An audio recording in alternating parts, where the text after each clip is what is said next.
কদিন ধরে ভীষণ পেটের সমস্যা, পেট যেন ভার রাখছে, খাওয়ায় যেন অনীহা।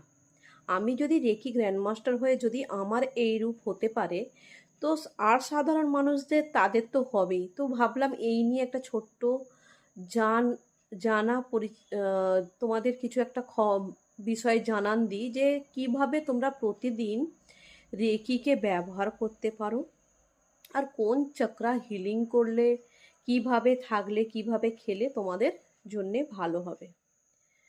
প্রথমত তোমরা রেখি হিলিং করবে কোন জায়গায়, আমি যেভাবে করেছি, মণিপুর চক্রাকে আমাদের হিল করতে হয় যখন আমাদের এরম গ্যাস বা পেটের সমস্যা জনিত কোনো সমস্যা হয়।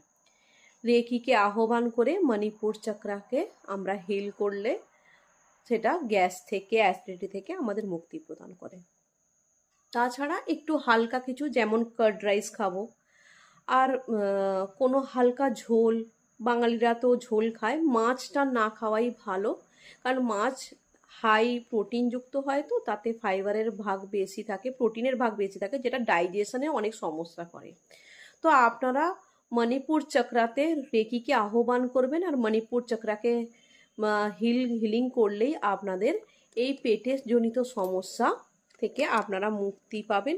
এবং প্রতিদিন আপনারা কিভাবে আরও রেকিকে নিজের লাইফে ইউজ করতে পারবেন সেই নিয়ে আমি প্রতিদিন ভিডিও দেব স্থির করেছি।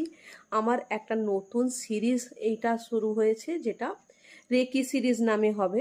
আপনারা অবশ্যই যদি ভালো লাগে তো লাইক, শেয়ার, কমেন্ট করতে ভুলবেন না। কমেন্টে মণিপুর চক্রা অবশ্যই লিখুন। আমি প্রত্যেককে এই সমস্যা থেকে মুক্তির জন্যে যারা যারা কমেন্ট করবে তাদের প্রত্যেককে হিলিং প্রবাহিত করব তাদের মণিপুর চক্রায়।